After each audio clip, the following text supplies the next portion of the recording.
जय हिंद। 25 दिन के 25 मैराथन में आज डे 4 में आप लोगों को बहुत बहुत स्वागत करता हूं। ये यूथ कंपटीशन बुक के रेलवे के सभी एग्जामों के प्रीवियस ईयर क्वेश्चन को हम लोग कवर कर रहे हैं। अगर हमारे चैनल के साथ अभी तक नहीं जुड़े हैं तो चैनल को सब्सक्राइब करके जुड़ जाइए। ये 25 दिन के मैराथन क्लास में ये जीव विज्ञान को पूरा कवर कराने वाले हैं, तो इसलिए हमारे चैनल के साथ बने रहिएगा। अगर ये बुक को आप पहले पढ़ चुके हैं तो रिवीजन हो जाएगा। अगर पहले नहीं पढ़े हैं तो परीक्षा तक में 1 से 2 बार इस बुक को ज़रूर पढ़ लीजिएगा, क्योंकि इसमें सभी टाइप का क्वेश्चन दिया हुआ है। अब तक जितने भी रेलवे ने एग्ज़ाम में क्वेश्चन कराई है वो सभी एग्ज़ाम का क्वेश्चन इसमें दिया हुआ है। तो आइए हम लोग इसको शुरू करते हैं। अब तक हम लोगों ने 300 नंबर तक क्वेश्चन को कवर कर चुके हैं। अगर पिछला वीडियो देखना चाहते हैं तो उसका लिंक डिस्क्रिप्शन बॉक्स में मिल जाएगा, वहाँ जाके देख सकते हैं। आज हम लोग 300 से आगे हम लोग कवर करेंगे। 301 नंबर है, जीनों के कुछ लक्षणों का उल्लेख नीचे दिए गए हैं। कौन सा विकल्प जीनों के गलत लक्षण को दर्शाता है? तो इनमें से कौन सा विकल्प है? तो ये इनमें कोई परिवर्तन नहीं होता है, जीन में कोई परिवर्तन नहीं होता, तो ये हो जाएगा इसका राइट आंसर डी नंबर। जीनों के लक्षण ये प्रोटीन के उत्पादन करके लक्षणों का नियंत्रित करते हैं। ये डीएनए के खंड हैं। प्रत्येक जनन कोशिका में एक जीन सेट होता है, तो इसका राइट आंसर हो जाएगा डी नंबर। 302 नंबर है, व्यक्ति के लिंग निर्धारण खाली जगह द्वारा होता है। व्यक्ति के लिंग निर्धारण किसके द्वारा होता है?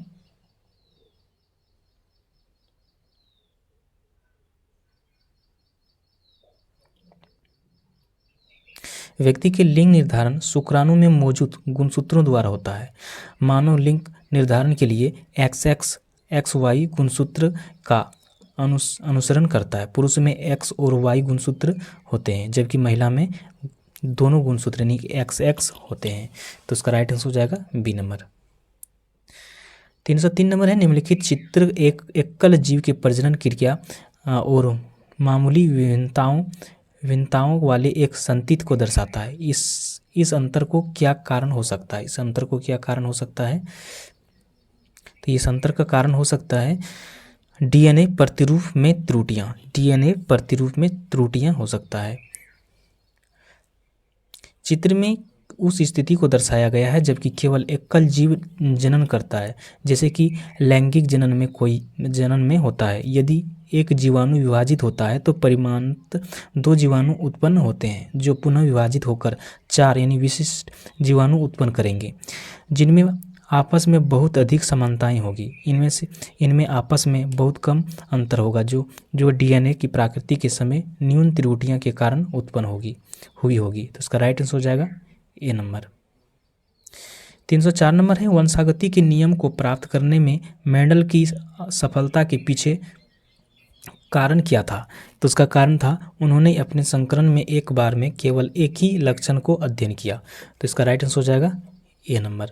वंशागति के नियमों के प्राप्त करने में मेंडल की सफलता के पीछे मुख्य कारण उन्होंने अपने संस्करण में एक बार में केवल एक ही लक्षण का अध्ययन किया था, तो इसका राइट आंसर हो जाएगा ए नंबर। आगे है, खाली जगह लिंग निर्धारण के लिए उत्तरदायी होते हैं या होती है? तो क्या उत्तरदायी होते हैं? एलोसोम्स मानव सेक्स क्रोमोसोम एलोसोम्स की एक विशिष्ट जोड़ी है, जो एक समान ऑटोसोम के रूप में आकार या व्यवहार में भिन्न होता है। मनुष्य में 46 गुणसूत्र के 23 जोड़े होते हैं। इनमें 22 जोड़ी को ऑटोसोम कहा जाता है, जबकि 23वां जोड़ा यदि XY है उसे एलोसोम्स कहा जाता है। यह जोड़ा मनुष्य में लिंग निर्धारण का कार्य करता है, तो इसका राइट आंसर हो जाएगा सी नंबर। आगे हैं 306 नंबर, मेंडल ने अपने प्रयोगों में मटर के पौधों के निम्नलिखित में ये किस विशेषता का उपयोग नहीं किया था? तो किसका नहीं किया था? तो ये पत्तों की आकृति। ग्रेगर जॉन मेंडल ने मटर के दानों पर प्रयोग किया। मेंडल ने मटर के 2 ऐसे पौधे लिए जिनमें से एक पर हमेशा सफ़ेद फूल खिलते थे और दूसरे पर हमेशा जामुनी फूल खिलते थे। यह पीढ़ी एक F1 कहलाए। जब उन्होंने सफ़ेद फूल वाले एक पौधे को संयुग्मन जामुनी फूलों वाले पौधों से कराया तो पाया कि पाया कि नए पौधे के फूल जामुनी होते हैं। इन्हें आनुवंशिकता का जनक कहा जाता है। तो इसका राइट आंसर हो जाएगा आपका सी नंबर। निम्नलिखित में से कौन सा कथन सही है? इनमें से कौन सा कथन सही है? तो यह प्रत्येक प्रोटीन के लिए एक विशिष्ट जीन होते हैं। प्रत्येक प्रोटीन के लिए एक विशिष्ट जीन होते हैं। डीएनए के न्यूक्लियोटाइड का ऐसा अनुक्रम है जिसमें सत्रिहित कूटबद्ध संरचनाओं से अंततः प्रोटीन के संश्लेषण का कार्य संपन्न होता है। यह आनुवंशिकता के बुनियादी और कार्यक्षम घटक होते हैं। यह यूनानी भाषा के शब्द जीन से बने हैं। जीन आनुवंशिक की मूलभूत शारीरिक इकाई है। प्रत्येक जीन का एक अलग प्रोटीन होते हैं। तो इसका राइट आंसर हो जाएगा ए नंबर। आगे है, निम्न में से कौन सा कथन गलत है? इनमें से कौन सा कथन गलत है? तो यह युग्मक निर्माण के समय दो युग्म विकल्प एक साथ आते हैं। इसका राइट आंसर हो जाएगा सी नंबर। जीन के संबंध में सत्य कथन इस प्रकार है। प्रत्येक जीन एक विशेष लक्षण प्रदर्शित करता है और प्रत्येक जनन कोशिका प्रत्येक युग्म से एक गुणसूत्र ग्रहण करेगी। जीन गुणसूत्रों पर स्थित होते हैं। तो इसका राइट आंसर हो जाएगा सी नंबर। आगे मेंडल द्वारा प्रयोग किए गए प्रयोगों के तरीके के आधार पर नीचे दिए गए कथनों में से सही कथन का पहचान कीजिए। तो इसका सही कथन कौन सा हो जाएगा? ये हो जाएगा, आरंभ में पौधों पर निषेचन किया गया था, उसके बाद स्वनिषेचन हुआ। तो इसका राइट आंसर हो जाएगा ए नंबर। मेंडल द्वारा प्रयोग किए गए प्रयोग के आधार पर आरंभ में पौधों पर निषेचन किया गया था, उसके बाद स्वनिषेचन किया गया था। तो इसका राइट आंसर हो जाएगा ए नंबर। आगे, प्रत्येक जनन कोशिका प्रत्येक युग्म से एक गुणसूत्र ग्रहण करेगी और ये मातृ और पितृ मूल की हो सकती है। जब दो जनन कोशिकाएं संलयित होती है तो वे जातियां के डीएनए की स्थिरता सुनिश्चित करते हुए संतति में गुणसूत्रों की सामान्य संख्या को बहाल कर देती है। वंशागति की इस तरह की प्रणाली को खाली जगह वर्णित किया गया है। तो किसका वर्णित किया गया है ये? तो ये किया गया है मेंडल के प्रयोग के परिमाण। प्रत्येक जनन कोशिका प्रत्येक युग्म से एक गुणसूत्र ग्रहण करेगी और ये मातृ या मृत मूल की हो सकती है। जब दो जनन कोशिका संलयित होती है तो वे जातियां के डीएनए की स्थिरता सुनिश्चित करते हुए संतति में गुणसूत्रों की सामान्य संख्या को बहाल कर देती है। वंशागति की इस तरह की प्रणाली को मेंडल के प्रयोग के परिमाण में वर्णित किया गया है। तो इसका राइट आंसर हो जाएगा ए नंबर।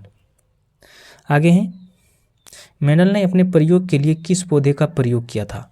तो किस पौधे के किया गया था? तो ये किया था अध्ययन मटर का। वे लक्षण जो पीढ़ी दर पीढ़ी संचित होते हैं आनुवंशिक लक्षण कहलाते हैं।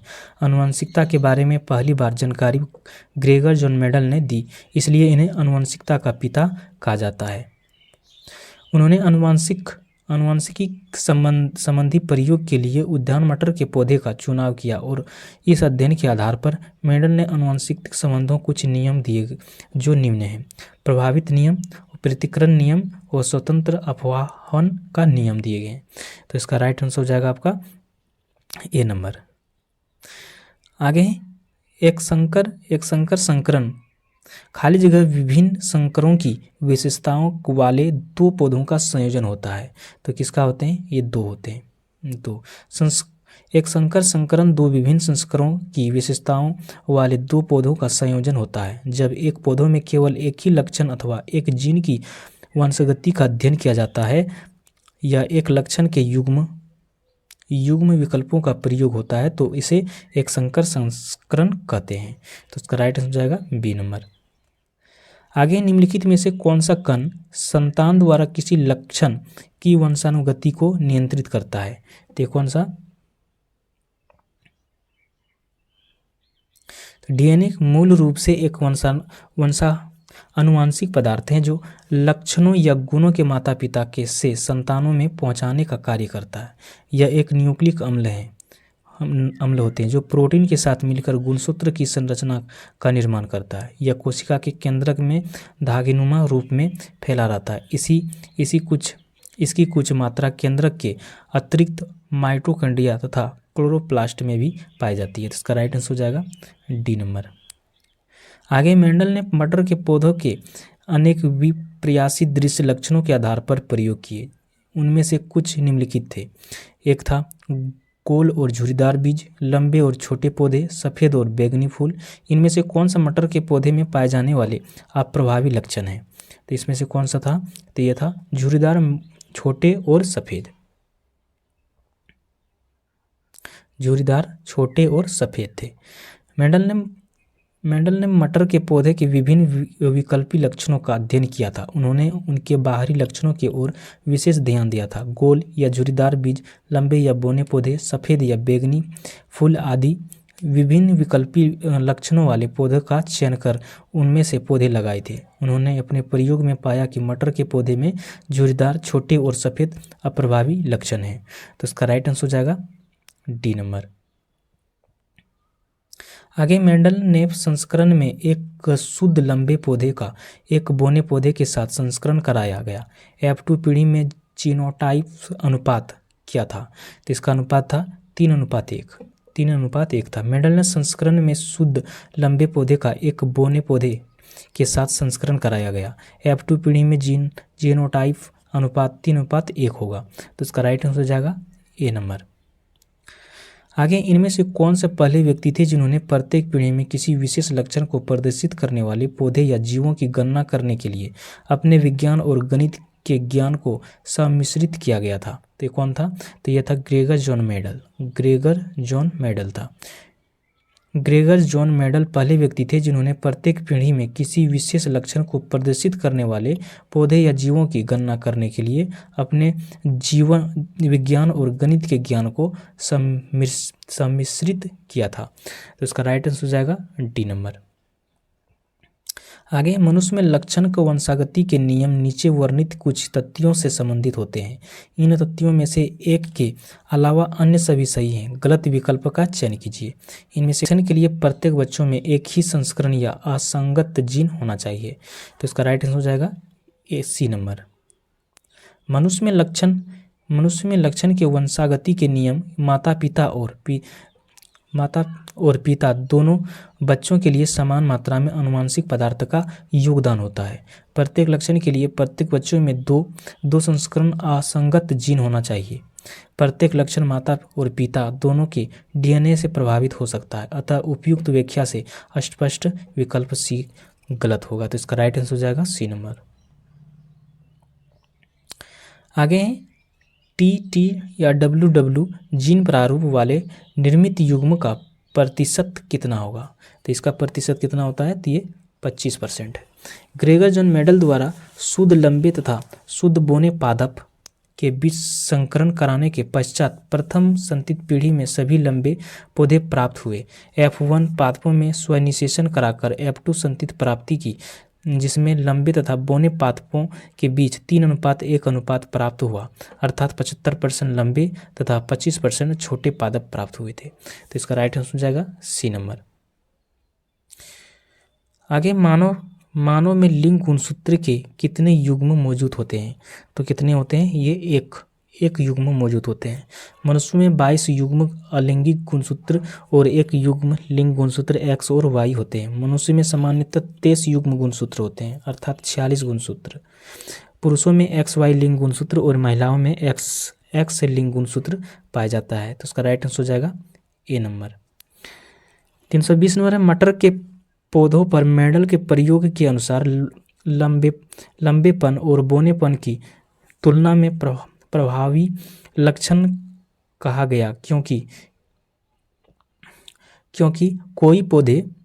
कोई पौधा लंबा ही होगा भले ही उसका लंबेपन के लिए एक जीन हो या 2 जीन हो। तो इसका राइट आंसर हो जाएगा डी नंबर। मटर के पौधे पर मेंडल के प्रयोग के अनुसार लंबेपन और बौनेपन की तुलना में प्रभावी लक्षण कहा गया, क्योंकि कोई पौधा लंबा ही होगा भले ही उसके बौनेपन के लिए एक जीन हो या 2 जीन। तो उसका राइट आंसर हो जाएगा डी नंबर। आगे निम्न में से कौन सा कथन गलत है? इनमें से कौन सा कथन गलत है? तो ये हो जाएगा सभी बच्चे में वाई गुणसूत्र उनकी मां से वंशागत होते हैं। तो ये हो जाएगा इसका गलत। इसका राइट आंसर हो जाएगा ए नंबर। शिशु चाहे वह लड़का हो या लड़की अपनी माँ से वह गुणसूत्र एक्स गुणसूत्र प्राप्त करते हैं, क्योंकि स्त्रियों में लिंग गुणसूत्र के रूप में XX युग्म पाया जाता है। पुरुषों में XY लिंग गुणसूत्र पाया जाता है, जो शिशुओं के लिंग निर्धारण हेतु उत्तरदायी होता है। तो इसका राइट आंसर हो जाएगा ए नंबर।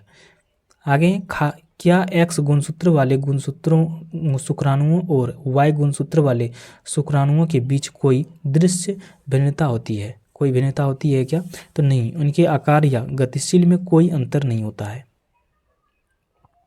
हाल ही में अध्ययनों से पता चला है कि अनुपात, आकार, गतिशील शक्ति, विद्युत आवेश, pH और तनाव प्रतिक्रिया के संबंध में X और Y गुणसूत्र वाले शुक्राणुओं के संबंध में कोई अंतर नहीं है। X और Y शुक्राणुओं के बीच एकमात्र अंतर उनकी सामग्री DNA में निहित है। तो इसका राइट आंसर हो जाएगा डी नंबर। मनुष्यों में संतान के लिंग खालिज द्वारा निर्धारित होता है। तो किसमें? ये पृथ्वी गुणसूत्र के। मनुष्यों में संतान का लिंग निर्धारण वह प्रक्रिया है जो माता पिता से प्राप्त लिंग गुणसूत्र के संयोजन पर निर्भर करता है।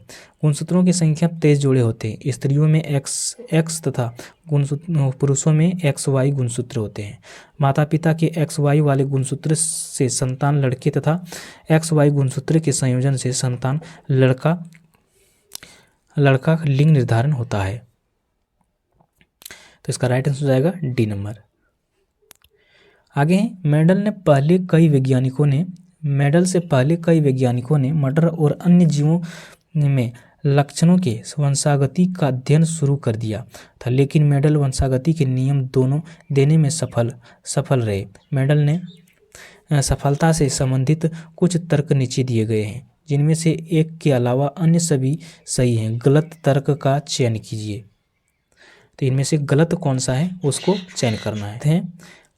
उन्होंने छोटे आकार के नमूने के आधार पर काम किया था, ये हो जाएगा गलत। इसका राइट आंसर हो जाएगा डी नंबर। आगे जब मेंडल ने मटर के लंबे पौधे का संकरण मटर के बोने पौधे के साथ कराया तो प्राप्त सभी संतित लंबे पौधे थे। जब उन्होंने गोल बीज वाले पौधों का झुर्रीदार बीज वाले पौधे के साथ संकरण कराया तो प्राप्त सभी संतित गोल बीज वाले पौधे थे। यदि वे झुर्रीदार बीजों वाले लंबे पौधे का संकरण गोल बीज वाले बोने पौधे के साथ कराते तो प्राप्त संतित पौधे किस प्रकार का होते? तो ये किस प्रकार का होता? तो ये होता गोल बीज वाले लंबे पौधे होते। जब मेंडल ने मटर के लंबे पौधे का संकरण मटर के बोने पौधे के साथ कराया तो प्राप्त सभी संतति लंबे पौधे थे। जब उन्होंने गोल बीज वाले पौधे का झुर्रीदार बीज वाले पौधे के साथ संकरण कराया तो प्राप्त सभी संतित गोल बीज वाले पौधे थे। यदि वे झुर्रीदार बीज वाले लंबे पौधे का संकरण गोल बीज वाले बोने पौधे के साथ कराए तो प्राप्त संतित पौधे बीज वाले लंबे पौधे होंगे। तो उसका राइट आंसर हो जाएगा डी नंबर। आगे मानव नरों में मौजूद लिंग गुणसूत्र XY हैं, इनके बीच क्या अंतर है? इसके बीच क्या अंतर है? तो ये है X गुणसूत्र बड़ा होता है जबकि Y गुणसूत्र जो है वो छोटा होता है। तो इसका राइट आंसर हो जाएगा बी नंबर। मानव नरों में मौजूद लिंग गुणसूत्र XY और X गुणसूत्र बड़ा होता है जबकि Y गुणसूत्र जो है वो छोटा होता है। X और Y गुणसूत्र किसी व्यक्ति के जैविक लिंग का निर्धारण करते हैं। महिला में XX गुणसूत्र तथा पुरुषों में XY गुणसूत्र पाया जाता है। आखिर लक्षणों के वंशागति को नियंत्रित करने वाले नियमों की खोज में मेंडल ने सफल होने का एक कारण उनमें से क्या था? इनमें से क्या था? तो इनका एक कारण था उन्होंने संतति की संख्यात्मक गणना की थी। लक्षणों के वंशागति के नियंत्रण करने वाले नियमों की खोज में मेंडल के सफल होने का एक कारण था उन्होंने संतति की संख्यात्मक गणना भी की थी। इसका राइट आंसर हो जाएगा सी नंबर। आगे है यदि मेंडल ने F2 पीढ़ी का अध्ययन नहीं किया होता तो क्या होता?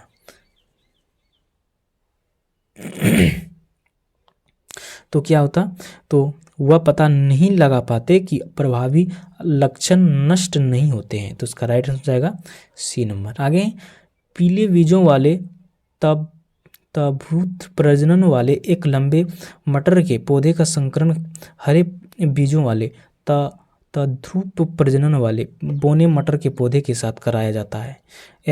वन पीढ़ी में सभी पौधे लंबे थे, इस प्रयोग से क्या निष्कर्ष निकाला जा सकता है? तो इसका क्या निष्कर्ष निकाला जा सकता है? तो ये निष्कर्ष निकाला जा सकता है कि लंबापन बोनापन पर प्रभावी हावी था। इसका राइट आंसर जाएगा ए नंबर। पीले बीज के तद्रुप प्रजनन वाले एक लंबे मटर के पौधे का संकरण हरे बीज वाले तद्रुप प्रजनन वाले बोने मटर के पौधे के साथ कराया जाता है। तब F1 पीढ़ी से सभी पौधे लंबे थे। इस प्रकार यह दर्शाता है कि F1 पीढ़ी के पौधों में लंबे लक्षण प्रमुख गुण है और छोटा लक्षण एक पुनरावर्ती लक्षण है, अर्थात इनके प्रजनन पर लंबापन बोनापन पर प्रभावी या हावी था। इसका राइट आंसर हो जाएगा ए नंबर। आगे मेंडल के प्रयोग में दो लक्षणों के बीच द्विसंकरण संस्करण के परिणाम स्वरूप प्राप्त अनुपात कितना होगा? तो ये कितना है? तो ये 3:9:3:3:1 है। मेंडल के प्रयोग में दो लक्षणों के बीच द्विसंकरण संकरण के परिणाम स्वरूप प्राप्त अनुपात 3:9:3:3:1 होगा। ग्रेगर जॉन मेंडल का आनुवंशिक का जनक कहा जाता है। मेंडल ने अपने प्रयोग मटर के पौधों पर किया था। तो इसका राइट आंसर हो जाएगा डी नंबर। आगे मेंडल ने दो प्रयोग किए, एक लंबे पौधे के पराग को छोटे पौधे के बीजांड के निषेचित करने के लिए लिया और दूसरा जो है छोटे पौधे के पराग को लंबे पौधे के बीजांड को निषेचित करने के लिए लिया। यदि हम इन दो प्रयोगों के उत्पन्न पौधे की तुलना करें तो हम क्या परिणाम देखेंगे? तो इसका क्या परिणाम हो सकता है? तो इसका परिणाम हो सकता है प्रयोग 1 में लंबे पौधे उत्पन्न होंगे और प्रयोग 2 में भी लंबे पौधे उत्पन्न होंगे। तो इसका राइट आंसर हो जाएगा बी नंबर। मेंडल के दो प्रयोग, एक लंबे पौधे के पराग को छोटे पौधे के बीजांड की निषेचित करने के लिए लिया और 2 छोटे पौधे के पराग के लंबे पौधे के बीजांड को निषेचित करने के लिए लिया। जब हम दोनों प्रयोग से उत्पन्न पौधे की तुलना करते हैं तो पाते हैं कि प्रयोग 1 में लंबे पौधे उत्पन्न होंगे और प्रयोग 2 में भी लंबे पौधे के उत्पन्न होंगे। तो इसका राइट आंसर हो जाएगा बी नंबर। आगे निम्नलिखित चित्र में दो पौधों के बीच संकरण को F2 पीढ़ी तक दिखाया गया है। इस संकरण से निकाले जा सकने वाले कुछ निष्कर्ष नीचे दिए गए हैं। किस विकल्प में गलत निष्कर्ष दिए गए हैं? तो इसमें से कौन सा विकल्प गलत दिए हैं? तो इसमें दिया हुआ है लाल और हरा दोनों ही प्रभावी हैं, हालांकि हरे का उत्पादन कम संख्या में होता है। तो इसका राइट आंसर हो जाएगा सी नंबर। आगे मेंडल ने मटर के पौधों पर प्रयोग के संबंध में इनमें से कौन सा कथन गलत है? तो इसका कौन सा कथन गलत है? तो ये है द्वितीय पीढ़ी या F2 पीढ़ी में जबकि F1 पीढ़ी के लंबे पौधे की संतति थी, सभी पौधे लंबे थे। तो इसका राइट आंसर हो जाएगा सी नंबर।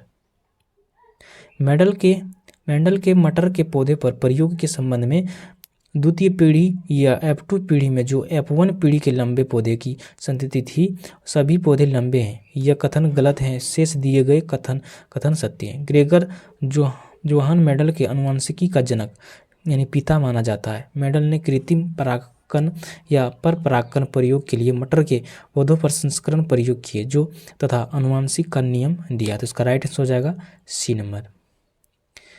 आगे हैं सामान्य मनुष्य में कितने जोड़े अलैंगिक गुणसूत्र होते हैं? तो अलैंगिक गुणसूत्र कितने होते हैं? इसमें 22 होते हैं। 22 होते हैं। इसका राइट आंसर हो जाएगा ए नंबर। मनुष्य में 23 जोड़े गुणसूत्र अर्थात 46 गुणसूत्र पाए जाते हैं। इन 46 गुणसूत्र में 44 यानी 22 जोड़े गुणसूत्र पुरुष एवं स्त्री में समान प्रकार के होते हैं, जिन्हें अलैंगिक गुणसूत्र कहते हैं। पुरुषों में शेष 2 गुणसूत्र में से एक गुणसूत्र छोटा तथा दूसरा बड़ा होते हैं, इन्हें क्रमशः X एवं Y गुणसूत्र कहते हैं। स्त्रियों में शेष दोनों गुणसूत्र एक समान होते हैं, इन्हें XY गुणसूत्र कहते हैं। इस प्रकार पुरुषों के कुल 46 प्लस XY यानी कि 44 प्लस XY टोटल 46 तथा महिलाओं में 44 प्लस XX बराबर 46 गुणसूत्र होते हैं। ये दोनों गुणसूत्र लिंग का निर्धारण करते हैं, जिसे लिंग यानी गुणसूत्र यानी सेक्स क्रोमोसोम या लाइसोसोम कहते हैं। तो इसका राइट आंसर हो जाएगा आपका ए नंबर। आगे है, एक सामान्य मनुष्य में कितने लिंग गुणसूत्र होते हैं? तो कितने होते हैं? तो ये 2 होते हैं।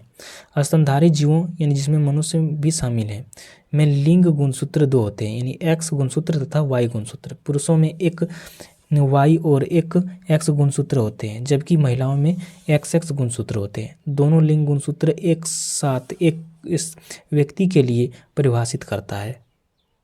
लिंग निर्धारण मुख्यतः पिता के XY गुणसूत्र द्वारा ही होते हैं, क्योंकि माता में XX दोनों गुणसूत्र समान होते हैं। गुणसूत्र या क्रोमोसोम सभी वनस्पति व जीवों की कोशिकाओं में पाए जाने वाले तंतु रूपी पिंड होते हैं, जो आनुवांशिक गुणों को निर्धारित व संचरित करने के लिए जाने जाते हैं। तो इसका राइट आंसर हो जाएगा आपका सी नंबर। आगे है हरी मटर। हरी मटर का वैज्ञानिक नाम क्या है? हरी मटर का वैज्ञानिक नाम क्या है? पाइसम साइटियम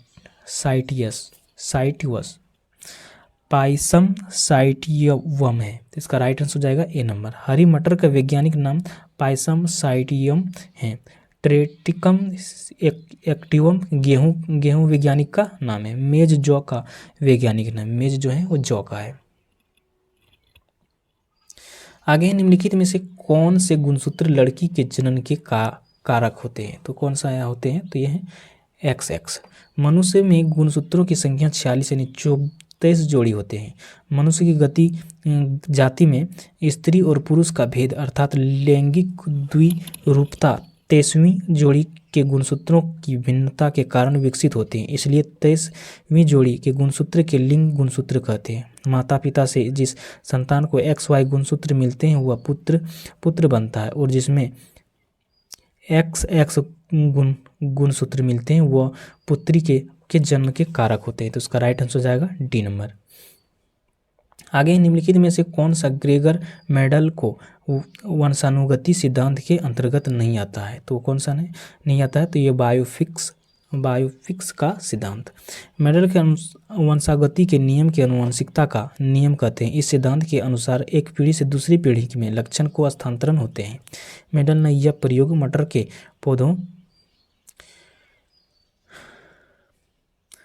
पौधों पर किया था।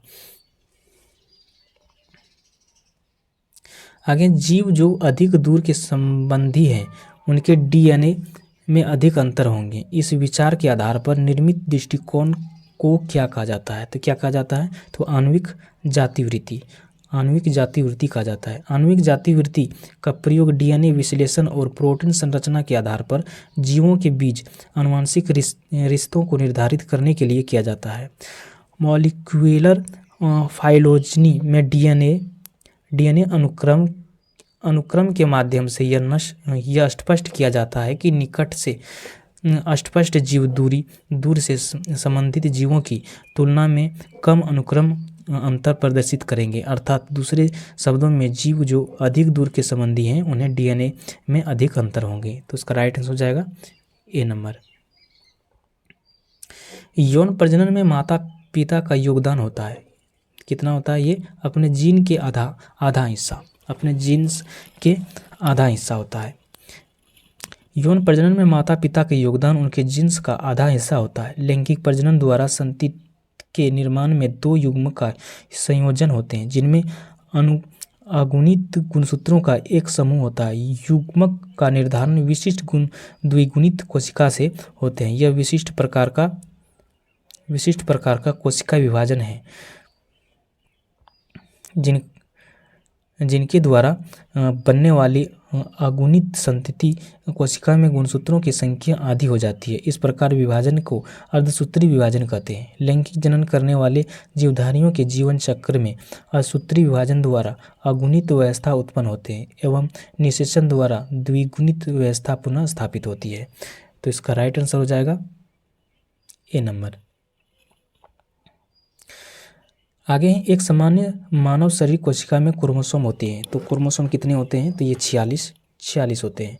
गुणसूत्र यानी क्रोमोसोम सभी वनस्पतियों एवं प्राणियों की कोशिकाओं में पाए जाने वाले तंतु रूपी पिंड होते हैं, जो कि सभी आनुवंशिक गुणों के निर्धारण करते हैं। प्रत्येक प्रजाति के गुणसूत्रों की संख्या निश्चित रहती है। मानव में गुणसूत्रों की संख्या 46 यानी 23 जोड़ी होते हैं। इनमें से 22 जोड़ी गुणसूत्र नर और मादा समान और अपने अपने जोड़ों के समजात होते हैं। इन्हें सम्मिलित रूप से समजात गुणसूत्र कहते हैं। तो इसका राइट आंसर हो जाएगा डी नंबर। आगे, मानव शरीर की एक कोशिका में कितने गुणसूत्र होते हैं? तो ये 46 गुणसूत्र होते हैं। आगे, गुणसूत्र किससे संबंधित हैं? तो ये आनुवंशिक लक्षणों के संचरण से संबंधित हैं। गुणसूत्र आनुवंशिक लक्षणों के संचरण से संबंधित हैं। गुणसूत्र के द्वारा आनुवंशिक गुण एक पीढ़ी से दूसरी पीढ़ी में जाते हैं, अर्थात गुणसूत्र आनुवंशिक गुणों के वाहक होते हैं। गुणसूत्र का निर्माण डीएनए एवं प्रोटीन से होता है। गुणसूत्र की खोज का श्रेय स्ट्रोबर्गर को दिया जाता है। तो उसका राइट आंसर हो जाएगा सी नंबर। आगे, उस बिंदु का क्या नाम है जिस पर क्रोमोसोम में क्रोमोटिक जुड़ते हैं? तो इसका क्या नाम है? तो ये सेंट्रोमियर। प्रत्येक गुणसूत्र एक प्राथमिक संकीर्णन मिलता है जिसे गुणसूत्र बिंदु सेंट्रोमियर कहते हैं। गुणसूत्र में क्रोमोटिक इस बिंदु पर जुड़ते हैं। इस पर बीम आकार की संरचना मिलती है जिसे काइनेटोकोर कहते हैं। गुणसूत्र बिंदु के आधार पर गुणसूत्रों को चार प्रकार में विभाजित किया गया है। तो पहला है मध्य केंद्री। गुणसूत्रों में गुणसूत्र बिंदु गुणसूत्रों के बीचों बीच स्थित होते हैं, जिसमें गुणसूत्रों की दोनों भुजाएं बराबर लंबाई की होती है। और वहीं पर उप मध्य केंद्री में गुणसूत्र बिंदु गुणसूत्र के माध्यम से हटकर होते हैं, जिसमें परिणाम स्वरूप एक भुजा छोटी तथा एक भुजा बड़ी होती है। अग्र बिंदु गुणसूत्र बिंदु गुणसूत्र के बिल्कुल किनारे पर मिलता है, जिससे एक भुजा अत्यंत छोटी तथा एक भुजा बहुत बड़ी होती है। अति केंद्रीय बिंदु में गुणसूत्र बिंदु गुणसूत्र के शीर्ष पर होता है।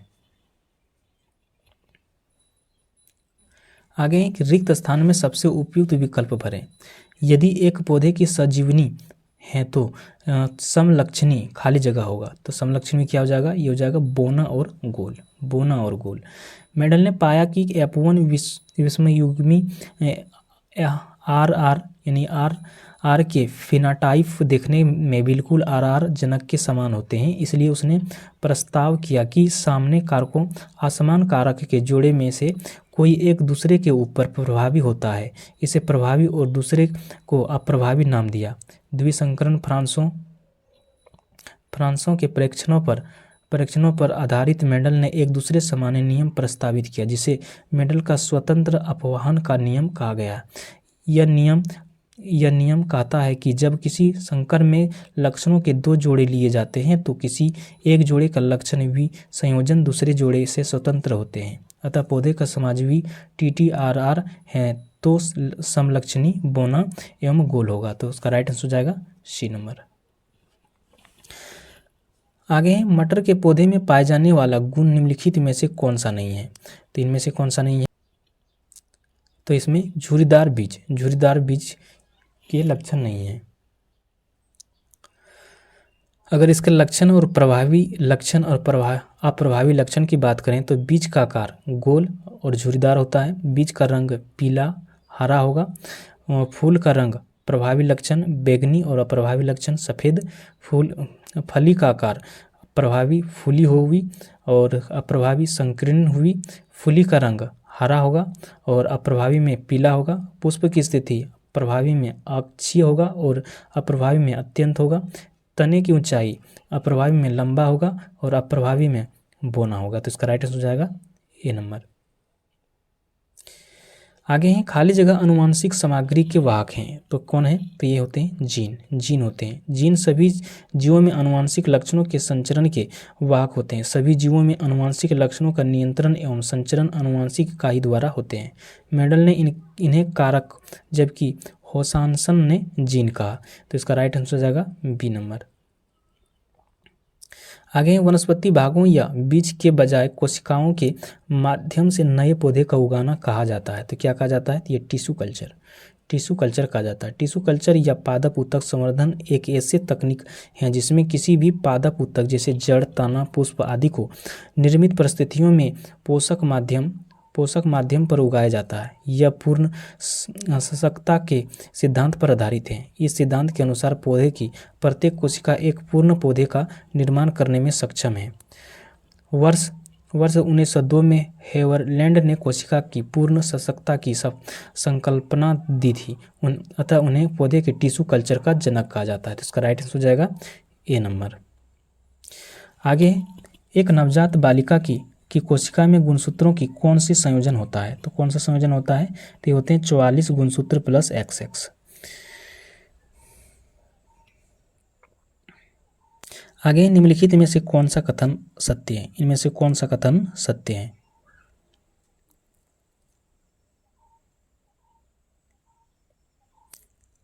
तो ये हो जाएगा डी नंबर। द्विगुणित जीव जिनमें लिंग अलग अलग होते हैं कि द्विगुणित कोशिका में गुणसूत्रों के एक विशेष जोड़ा होता है जो लिंग का निर्धारण करते हैं और उन्हें हम लिंग गुणसूत्र कहते हैं। इसका राइट आंसर हो जाएगा डी नंबर।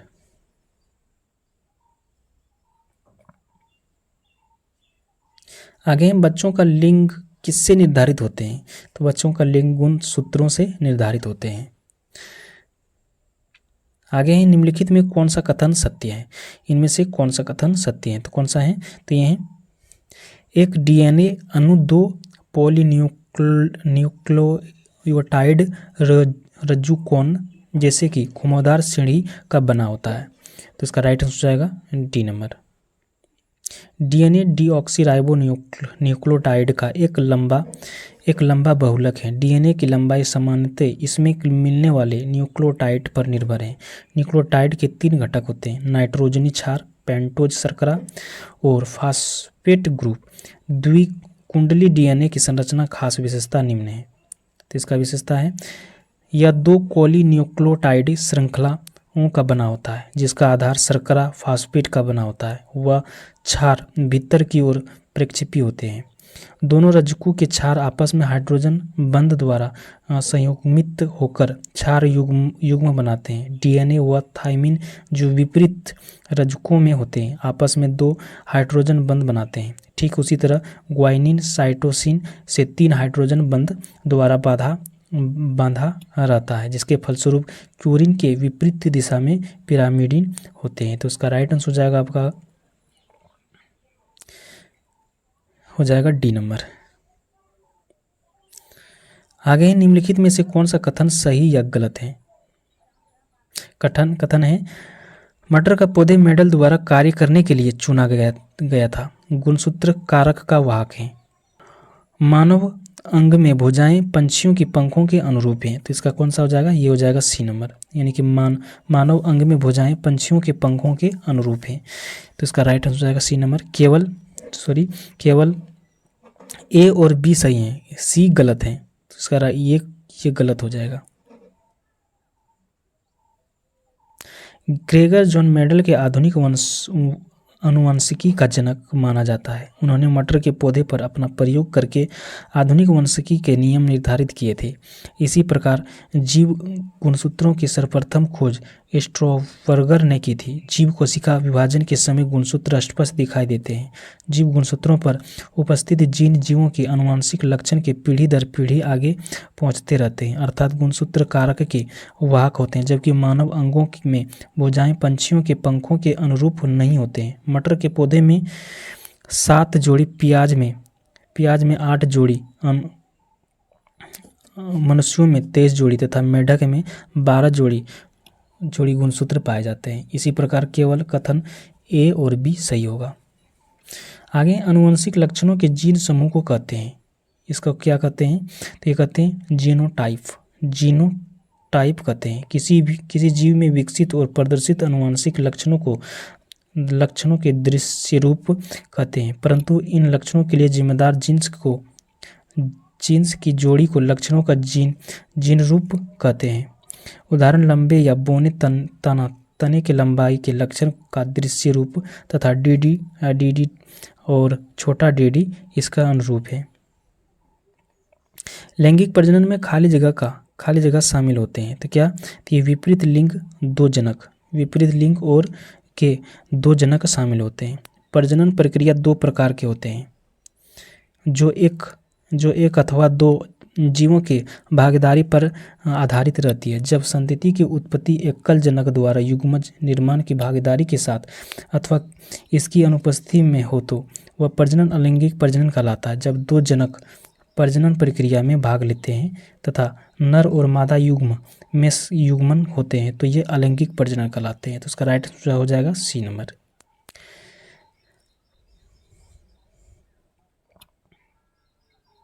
आगे एक मादा युग्म में खाली जगह क्रोमोसोम होते हैं तो कितने होते हैं? तो ये 23 जोड़ी होते हैं। एक मादा युग्म में 23 जोड़ी गुणसूत्र होते हैं। इसमें से 22 गुणसूत्र नर और मादा में समान और अपने जोड़े के समजात होते हैं। इन्हें सम्मिलित रूप से समजात गुणसूत्र कहते हैं। 23 जोड़े के गुणसूत्र स्त्री और पुरुष में समान नहीं होते हैं, जिन्हें विसमजात यानी कि XY गुणसूत्र कहते हैं। तो इसका राइट आंसर हो जाएगा बी नंबर। आगे मानव के अनिश्चित अंडे में होते हैं। मानव के गुणसूत्रों की संख्या 46 यानी 23 जोड़ी होती है। इसमें 22 जोड़ी आपस में समान होते हैं, जिसमें समजात गुणसूत्र यानी ऑटोसोम्स क्रोमोसोम कहते हैं, तथा 23वें जोड़ा स्त्री और पुरुष में भिन्न होता है, जिसे विसमजात गुणसूत्र यानी कहते हैं। मानव में इसी के द्वारा लिंग निर्धारण होता है। पुरुषों में यह XY तथा महिलाओं में XY होता है। मानव में अनिश्चित अंडे तथा शुक्राणु अगुणित होते हैं। इनका निर्माण अर्धसूत्री विभाजन के पश्चात होता है, इसलिए इनमें गुणसूत्रों की संख्या संततित गुणसूत्रों से आधी होती है। अतः मानव के अनिश्चित अंडों में एक X क्रोमोसोम होते हैं, जबकि एक निश्चित गुणसूत्र में एक XO या Y गुणसूत्र होते हैं। तो इसका राइट आंसर हो जाएगा बी नंबर। आगे पुरुष शुक्राणु में गुणसूत्रों की संख्या है। पुरुष शुक्राणु में गुणसूत्रों की संख्या कितने होते हैं? तो ये 23 होते हैं। आगे मानव शुक्राणु में कितने गुणसूत्र होते हैं? तो कितने होते हैं? तो ये 23 होते हैं। आगे मानव शरीर की कोशिकाओं में खाली जगह पाए जाते हैं। कितने गुणसूत्र पाए जाते हैं इसमें? तो ये 23 जोड़ी गुणसूत्र। किस प्रकार के पुनर्जनन अधिक विविधता ला सकता है? तो किस प्रकार का? तो ये लैंगिक जनन प्रक्रिया द्वारा उत्पन्न जीवों में विविधता अधिक पाई जाती है, क्योंकि ये युग्मनज के निर्माण में भाग लेने वाले दोनों युग्मक अलग अलग संतति से आते हैं। तो उसका राइट आंसर हो जाएगा सी नंबर।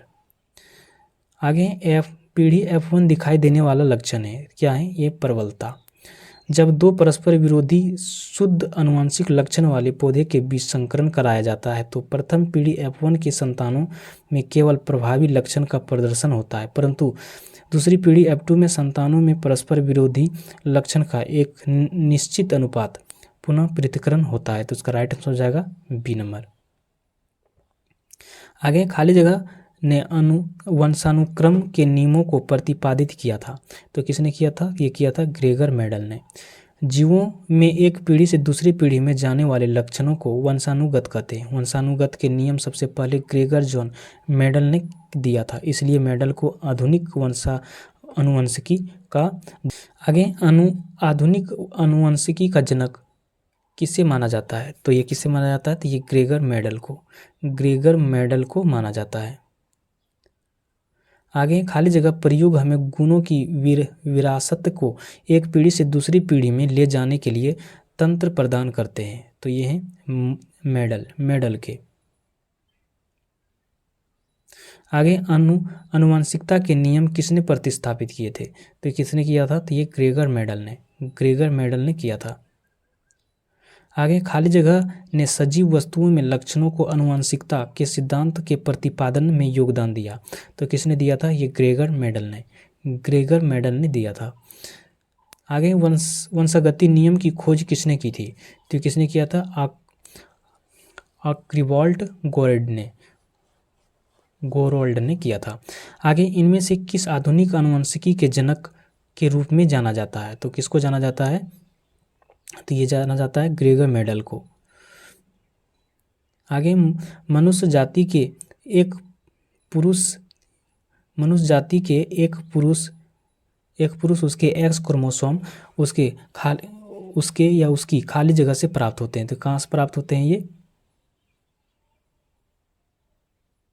तो ये उनके माता से प्राप्त होते हैं। तो इसका राइट आंसर हो जाएगा आपका बी नंबर। आगे बच्चों का लिंग खाली जगह से प्राप्त होने वाले वंशानुगत गुणसूत्र द्वारा निर्धारित होगा। तो किससे? तो ये पिता से होते हैं। 372 नंबर में प्रजातियों में खाली जगह जीवित रहने का लाभ प्रदान कर सकता है अथवा केवल आनुवंशिक क्रम में योगदान प्रदान कर सकता है। तो किसमें? तो ये परिवर्तन से। प्रजातियों में परिवर्तन जीवित रहने का लाभ प्रदान कर सकता है अथवा केवल आनुवंशिक क्रम में योगदान प्राप्त कर सकता है। तो उसका राइट आंसर हो जाएगा सी नंबर। आगे माता पिता के संतान में शारीरिक या मानसिक गुणों के संचरण को खाली जगह कहा जाता है। तो ये क्या कहा जाता है? ये आनुवंशिकता। माता पिता के संतानों में शारीरिक अथवा मानसिक या गुणों के या लक्षणों के संचरण को आनुवंशिकता कहा जाता है। आनुवंशिकता के नियमों एवं क्रियाविधि के अध्ययन को आनुवंशिक कहा जाता है। तो उसका राइट आंसर हो जाएगा बी नंबर। आगे निम्नलिखित रोगों में से कौन सा एक आनुवंशिक विकार है? तो ये कौन है? तो ये थैलेसीमिया एक आनुवंशिक विकार है जो ये बच्चों को माता पिता से आनुवंशिक तौर पर मिलने वाला रक्त रोग है। थैलेसीमिया ऑटोसोमल अप्रभावी आनुवंशिक विकार है। यह तब होता है जब उनको से संतति में तभी प्रवेश करता है जब दोनों जनक जीन वाहक होते हैं। तो उसका राइट आंसर हो जाएगा ए नंबर। आगे मानव में नर युग्म निम्न में से कौन सा गुणसूत्र का वाहक होते हैं? तो कौन सा होते हैं? तो ये या तो एक्स और या वाई गुणसूत्र होते हैं। मानव में नर युग्म या तो एक्स या वाई गुणसूत्र का वाहक होता है जबकि मादा युग्म केवल एक्स गुणसूत्र के वाहक होता है। तो इसका राइट आंसर हो जाएगा डी नंबर।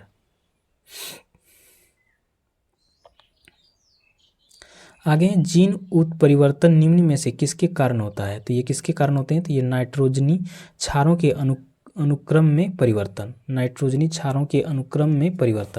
जीन उत्परिवर्तन नाइट्रोजनी क्षारों के अनुक्रम में परिवर्तन के कारण होते हैं। तो उसका राइट आंसर हो जाएगा सी नंबर।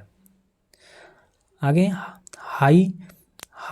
हाइब्रिड क्रॉस में विपर्यासी लक्षणों की खाली जगह जोड़ी पाई जाती है। विपर्यासी लक्षण से उत्पन्न जोड़ी स्वतंत्र रूप से व्यवहार करते हैं। एक जोड़ा स्वतंत्र रूप से वर्गीकरण करता है। तो इसमें क्या हो जाएगा? ये हो जाएगा 2। आगे खाली जगह उत्परिवर्तन आनुवंशिक नहीं होता है। तो किसका नहीं होता है? तो ये दैहिक का डीएनए अणुओं के स्तर पर उत्परिवर्तन विलोपन प्रतिलिपिकरण और प्रविष्टि के कारण आनुवंशिक होता है जबकि दैहिक उत्परिवर्तन आनुवंशिक नहीं होता है। तो इसका राइट आंसर हो जाएगा डी नंबर। आगे यदि मनुष्यों में गुणसूत्रों की संख्या 46 है तो मनुष्यों की दैहिक कोशिकाओं में कितने गुणसूत्र विद्यमान होते हैं? तो कितने होते हैं? तो ये 46 होते हैं। मनुष्यों में प्रत्येक दैहिक कोशिकाओं में 46 गुणसूत्र होते हैं जो 23 जोड़े में होते हैं। इनमें से 22 गुणसूत्र नर और मादा के समान और अपने अपने जोड़ों के समजात होते हैं। इन्हें सम्मिलित रूप से समजात गुणसूत्र कहते हैं। 23वें जोड़े के गुणसूत्रों स्त्री और पुरुष में समान नहीं होते हैं जिन्हें विसमजात गुणसूत्र कहते हैं। तो इसका राइट आंसर हो जाएगा बी नंबर। आगे वह गुण जो F1 पीढ़ी में प्रभाव रखता है और स्पष्ट रूप से देखा जाता है वह क्या कहा जाता है? मेंडल के प्रभावित के नियमों के अनुसार एक संस्करण के प्रयोग में जब एक ही लक्षण के 2 विरोधी गुणों वाले पौधों के बीच संस्करण कराया जाता है तो पीढ़ी F1 में वही गुण प्रदर्शित होता है जो प्रभावी होता है। इसी प्रक्रिया में जो गुण या कारक प्रकट होता है उसे प्रभावी गुण या कारक कहते हैं। तो इसका राइट आंसर हो जाएगा ए नंबर। आगे मेंडल के नियमों केवल तभी लागू होते हैं जब माता पिता शुद्ध प्रजनन है। मेंडल के नियम तभी लागू होता है जब माता पिता के प्रजनन शुद्ध होता है।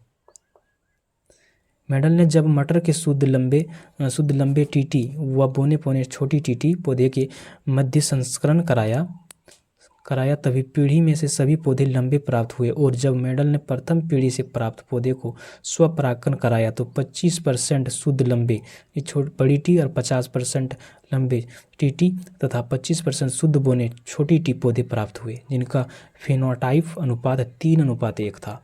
तो उसका राइट आंसर हो जाएगा ए नंबर। आगे ही मेंडल ने F1 पीढ़ी के पौधों से F2 वंशज खाली जगह की शुद्धि पद्धति द्वारा प्राप्त किए। तो किसमें? तो ये स्वपरागण ग्रेगर जॉन मेंडल ने अनुवांशिक का जनक कहा जाता है। उन्होंने अनुवांशिक के लिए मटर के पौधे का प्रयोग किया। मेंडल ने F1 पीढ़ी के पौधे से F2 वंशज स्वपरागण पद्धति से प्राप्त किया।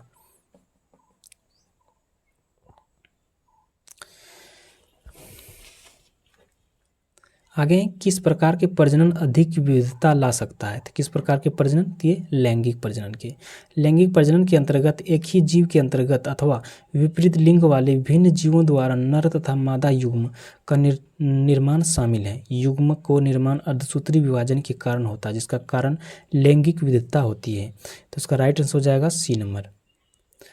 आगे है खाली जगह आनुवंशिकी गुणों का वाहक है। तो कौन है इसमें से?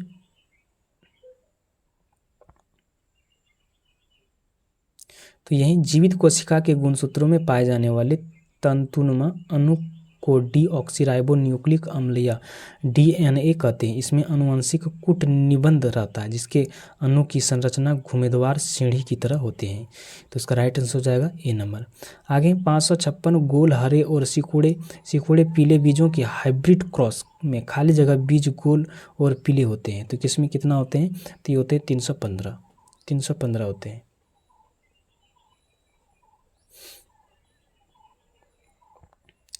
आगे F2 जनरेशन में फेनोटाइपिक अनुपात खाली जगह होते हैं। तो कितने होते हैं? तो ये 9:3:3:1 होते हैं। एलिन होते हैं। एलिन क्या होता है? यह एलिन होते हैं जीन का वैकल्पिक रूप। जब एक ही जीन में दो अलग अलग लक्षण मौजूद होते हैं तो उन्हें एलिन कहते हैं। यह जीन का वैकल्पिक रूप होता है। तो इसका राइट आंसर हो जाएगा बी नंबर। आगे विश्वास और प्रथाओं का एक संग्रह, जिसका उद्देश्य मानव आबादी की आनुवंशिक गुणवत्ता की सुधार लाना होता है। यह किस आनुवंशिकी का क्षेत्र को कहा जाता है? तो किसके? यूजेनिक्स का कहा जाता है।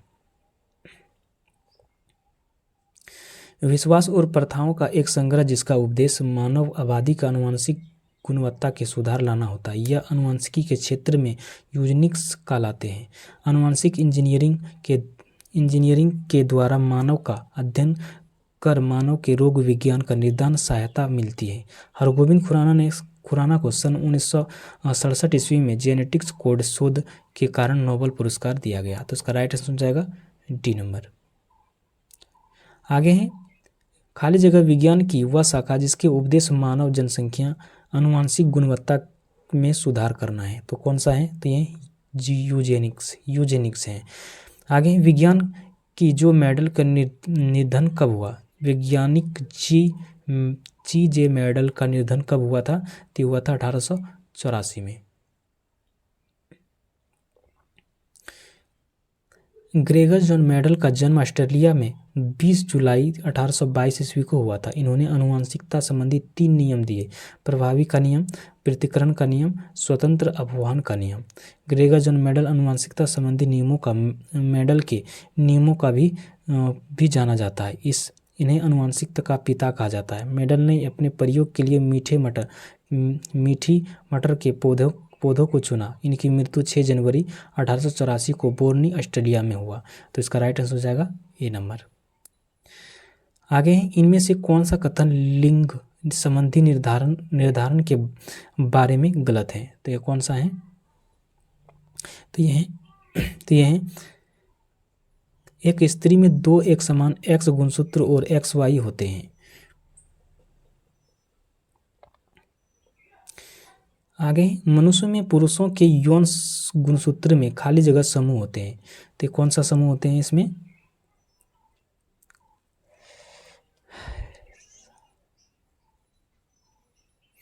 तो इसमें होते हैं XY गुणसूत्र होते हैं।